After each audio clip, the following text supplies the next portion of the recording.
Thank you, Connie. It's nice to be able to spend some time with you this morning. It's a post-snowy day here in Boston, and I hope you're having a little bit better weather than we are. I'm, a long time at Remove, a participant in Connie's church life. So it's a pleasure to be here. If virtually, I'm sorry we couldn't do this in person. Maybe someday in the future, although I'm not holding my breath. As Connie said, I'm going to talk to you about this sort of moment we're in, where we are at this intersection of the fusion of AI and robotics. The idea that we will see in America in the next 10 and 20 years that will be intimately familiar in certain ways and quite different in others.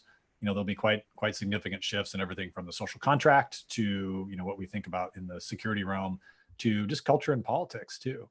I have a brief that I can share with you on my screen here. It's a PowerPoint, and so I'm going to do that right now.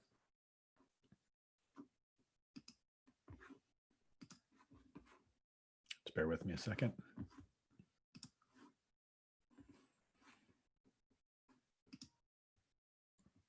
Can you guys see my full screen? Thumbs up. All right, good. So, this is one of the kind of abiding principles I have in my work, which is helping people kind of think about what they might otherwise be missing. The sort of blind spots that we all have in our assumptions. My approach is to use fiction. As someone who grew up reading in the 80s, books like Red Storm Rising from Tom Clancy, which I'm sure many of you are familiar with, I was very inspired by that to not just write what would be considered a military thriller, but to really do so in a way that had intent beyond just entertainment. And of course, entertainment is essential for these kinds of projects because you obviously want as many people as possible to read the work that you create. But the work that I do with my co-writer, Peter Singer, is really focused on trying to pinpoint the sorts of problems that might loom over the horizon, especially in the defense and security community. So when we, back in 2012, started looking at how people were talking about China as in a way that didn't really reflect what we felt like wasn't the present, but rather what wasn't going to be the future, looking at trend lines that included everything from how much of their defense budget was being spent on GDP and when it would intersect with the US in terms of total value, which is probably the late 2020s, the amount of investment they were making in next generation technologies, which today is part of the standard discourse in the tech community and in the strategy community. But 8 years ago, 7 years ago, it just wasn't something that was known, in part because China was just at its most nascent phases of doing so. And yet at the same time, we looked at how the US Navy talked about its ability to operate in the Pacific, let alone fight, the dependence on systems like GPS, a lot of investment in kind of conventional thinking when it came to platforms like aircraft or aircraft carriers and how they might be used in the future. And to us, that was a bit of a warning signal. And so rather than writing a nonfiction book, which I think in many ways at the outset of our collaboration, could have been easier, right? That would have been the more sensible play because both of us had successful nonfiction careers. I had been a journalist. Pete had written numerous well-regarded nonfiction books that are actually still on military reading lists within the various services. He's a New York Times bestselling writer for Wired for War about robots and more. And we just were like, we're not going to do that because A, that's what everyone else is going to be trying to do when they discover that this is an important issue. And B, we both had actually read Red Storm Rising at about the same time when we were around 12 years old and had that kind of common experience of being really taken away to, thinking the unthinkable, which became really one of our kind of mantras in a book like Ghost Fleet. Moving forward to, the way that we started looking at the next set of questions that we felt like people weren't paying attention to, well, we started looking at home, rather than write a sequel to Ghost Fleet, which is a war novel that takes place in the late 2020s all around the world with characters that range from hackers to, Chinese military officials. We started thinking about the vulnerabilities at home for the US and some of the risks around the political, economic, and technological transformation from the sorts of software that we commonly call artificial intelligence or AI. And also the way that robotics will be increasingly part of our everyday lives, doing everything from driving us around to run errands, to being home health aides, to, of course, manufacturing and logistics like we're already seeing with COVID. And so, we began work on this book, really trying to kind of explore the fault lines in American society, and then trying to understand how this transformative economic and technological force would widen them, because we just didn't see people becoming closer together due to these sorts of changes. And that was something that, for the way that we understood, the 1960s, particularly around 1968, the way we understood the Industrial Revolution and the Luddite movement that began as a response to, the kind of technologization of labor in England. We just felt like this was another area where we're going to see a lot more resistance to change than we have perhaps seen before, in part because the social contract itself is really up in the air. Now, COVID has made that ever more true, right? And many of the trend lines that we thought about in the book as becoming reality maybe 15 years from now are increasingly present in our lives. The fact that we're able to do a connection like this virtually is one of them, but even more profoundly, the rise of telemedicine, the shuttering of entire industries who won't go back to normal, particularly in hospitality and travel. The way that the office is no longer the kind of post-industrial services economy model for American business, that we are now looking at companies that are radically going to be changing how they expect to interact with their workers and how they get productivity out of them. That's being pushed further on to individuals at the same time as a lot of the social safety net is being taken away. Along with that, we see the rise of gig work. Gig work is the kind of ad hoc, but oftentimes meaningful economic activity that allows people to, piece together income when a conventional job with benefits and regular employment aren't possible. Uber driving, delivering food for apps like Grubhub. The sorts of algorithmically driven job markets that are new, but becoming really, really important in certain parts of the country. All that pointed to further rifts out there. So when we started thinking about how to tell this story, unlike Ghost Fleet, we really started to look at the question of who do we want to know this world through? And this is something all writers, I think, have to think about when they're starting a story, particularly one that takes place in the future. And our approach was to consider that the main character in this needed to be someone who's really on the front lines of this fight. And so we chose an FBI agent who's a mother, but also a law enforcement officer partnering for the first time with a robot. And that's a big deal, not only in the Justice Department kind of legal community, in the world that she's in, but it also raises really fundamental questions for her about her own work and her own life. Will she be the sort of person who has a job, or is she very much training the robot to be her partner that might take it away one day? And this element too of how we relate to machines is really, really important. It's the sort of thing that we often don't see it, I think, in a human way. And that's one of the aspects to this that I think is really critical in understanding this very strange world we're in. This year, for example, to give you a sense of the strangeness that's out there right now, is some art that was created by one of Google's AIs called Deep Dream. And so it's a hummingbird and some flames. And the AI can essentially work with and against itself in trying to synthesize something that looks like a fusion of those images. And so when you look for this kind of art, and if you go on Google, you can look up the Deep Dream generator, which is fascinating for trying to understand this almost like mythical way that this technology can manifest. You see images like this, I think, are a really good reminder of how much we just don't understand how a lot of this technology works. And that's not just me as a history major, being bemused and kind of puzzled by the intricacies of, these very complex AI types of software, but rather even the creators of them, I think, are also in that same boat of creating technologies that aren't very explainable. And yet that's one of the really big challenges we have. We've seen these sort of moments before, in different contexts. I mentioned the industrial age earlier and the rise of Standard Oil and how the public really came to understand Standard Oil's power, particularly John Rockefeller, in American society. And the way that was exposed really was through the work of Ida Tarbell, who's a journalist. And this is one of her quotes, which I thought was really interesting because it spoke to the power of money and conflict. Today, though, we're at a moment where data is more important than money in conflict.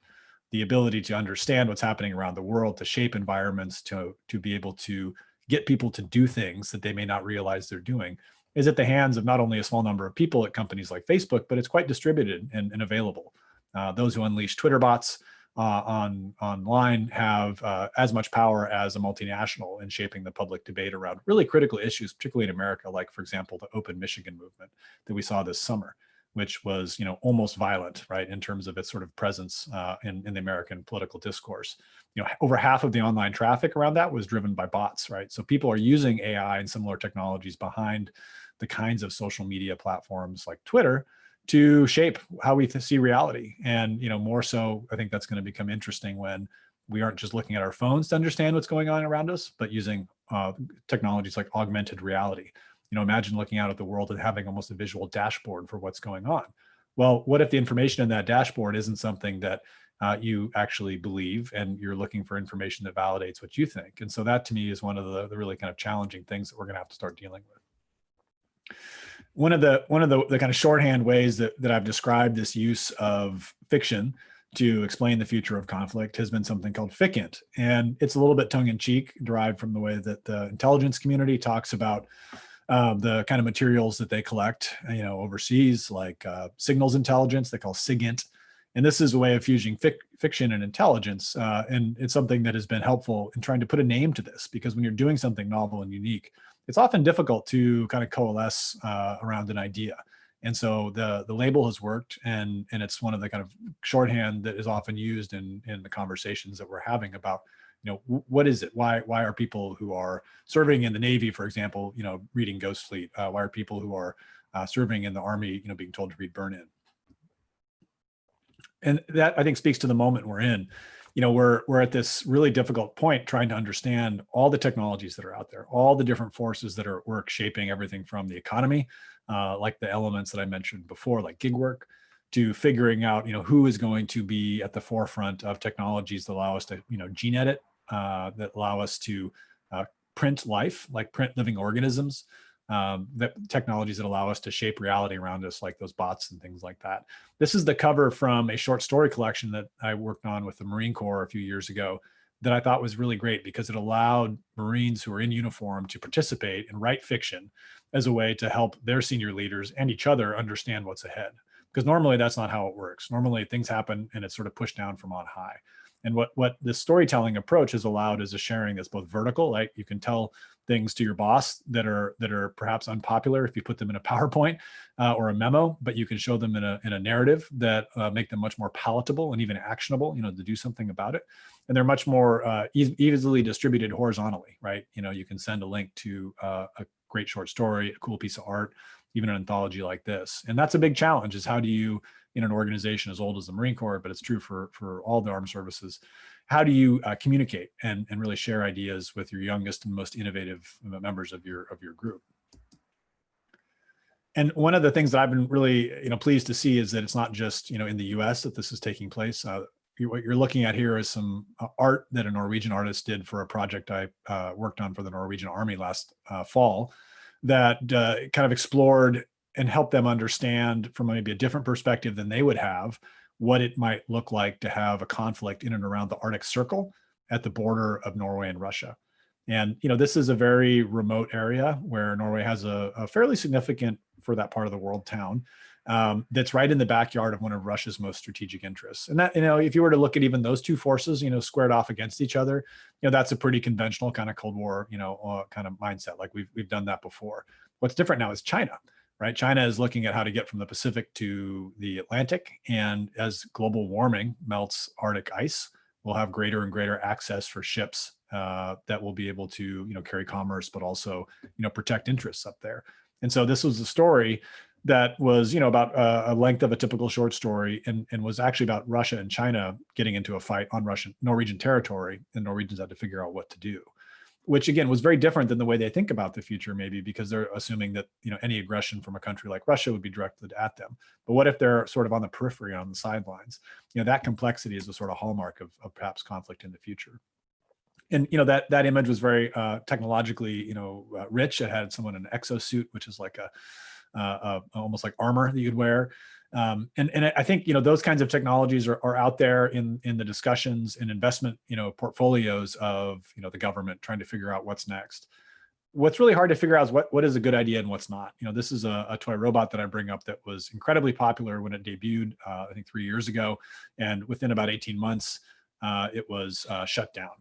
And you just don't know what's going to work and what's not. But yet that's a crucial reminder, I think, that for all the hype and all the buzz that we have about the ways the world's going to change, it's really hard to have a crystal ball that works. One of the ways that I personally approach it in my own work is thinking about not prediction, but prevention. I'm trying to, along with Pete help people avoid problems that they can otherwise might blunder into, or for enthusiasm for a technology they haven't considered the downsides might create more and more problems. The investment in technology community is also, trying to wrestle with this same question. This is called the Gartner hype cycle. And it's a form of measurement of different technologies that are out there, very buzzword, hot investment areas, that sort of thing. And it's a way to kind of check the expectations with the reality. We don't have driverless cars yet picking us up and taking us places, as much as I think that would be great. We don't have virtual reality that works very well, except for a few cases. We don't have 5G in widespread use because we're still struggling with just basic implementation, and also just standards and rules. Things like that you tend to rub with the reality of the world we live in that is not connected to technology. And I think that is a really important point to remember, because we often can focus so much on all those technologies like we just see and forget the human element. If you're ever looking for a great movie that underscores this dynamic, there's a film called Her by Spike Jonze that talks about a man who falls in love essentially with the operating system on his phone, right? It's sort of like falling in love with Siri or Alexa. This is Joaquin Phoenix, the actor. It's a really well done film. It's set in a slightly, futuristic version of LA, and is very believable and very, I think, important, because we don't often understand the human and social consequences of a lot of these technologies. And that's true in the economy particularly. This is a fascinating story last year where Los Angeles has been trying to deal with, this is pre-COVID, so obviously they don't have quite the backup that they used to. Los Angeles has been trying to figure out how to manage ever increasing trade with China and Mexico too, for that matter. And goods that are shipped by sea rather, are ending up in the port of LA, and there's bottlenecks because the longshoremen that unload the ships move at a slower rate than the drivers, who are freelancers, can deliver them to destinations all over the country. So the port is like, we're going to invest in automation and reduce the amount of work that the longshoremen do, because we want to be able to move more efficiently. And the drivers are like, this is great. We don't have to wait around for the longshoremen to unload these containers. And it created this massive spat, leading to almost fights at times, because the two sides were at odds over the impact of this automation. The longshoremen, understandably, were trying to protect their jobs.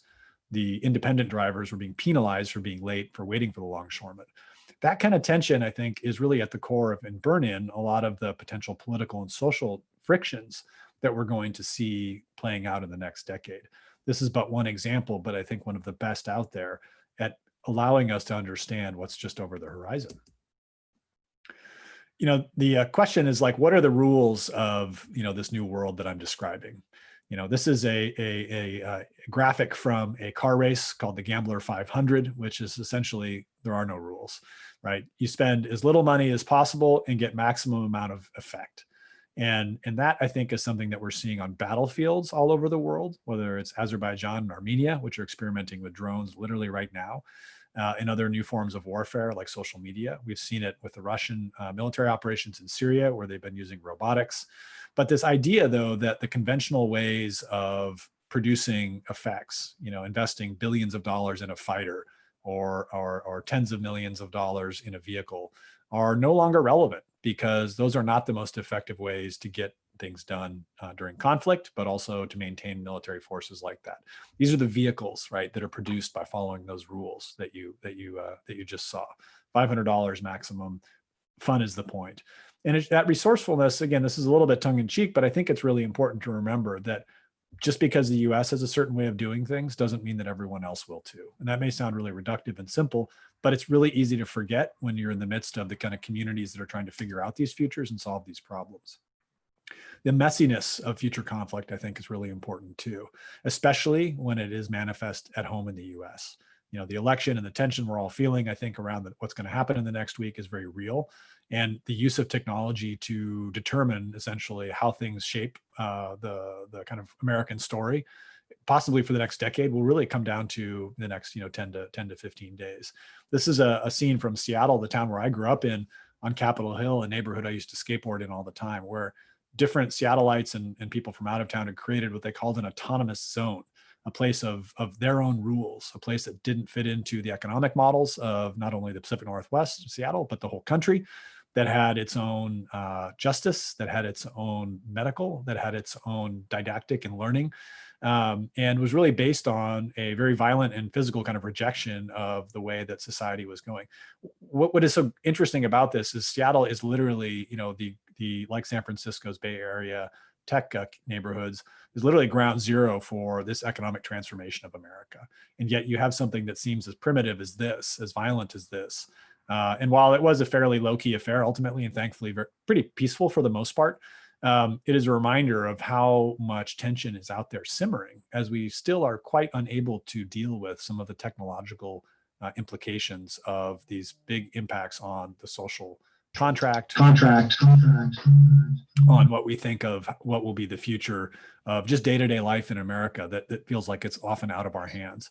And that kind of helplessness is something I think about a lot when I'm doing my work. I like to say I'm an optimist who stares into the abyss, because I am hopeful. And though I write a lot of stories that are quite dark and deal with a lot of very heavy subjects and can be violent or really depressing even, I want people to come away reading, thinking that they need to do something about some of the things I write about, so we don't have those kind of futures I describe, and feeling agency or choice, right?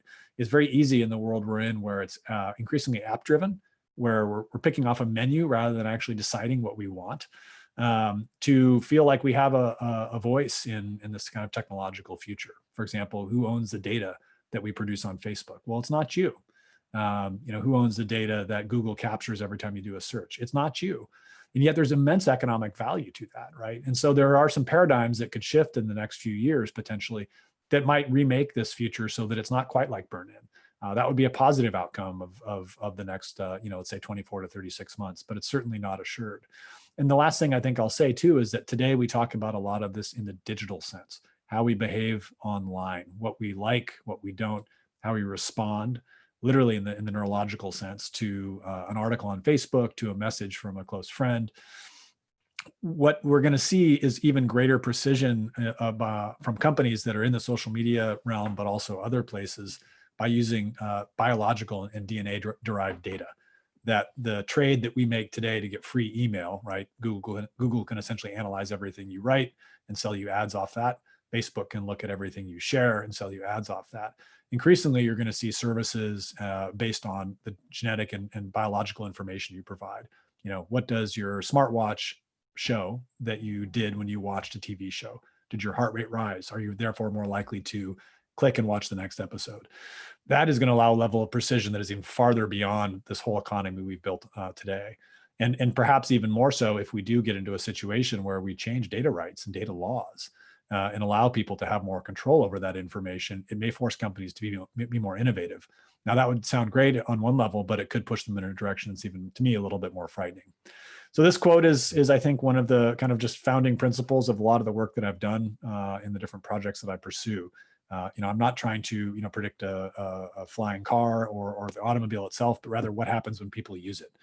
That to me is really the ultimate message of the work that I feel like I've, been almost like called to do, and I've been privileged enough to get to participate in. So I'd love to use the balance of the time to, answer questions if you have them, or whatever you want to talk about.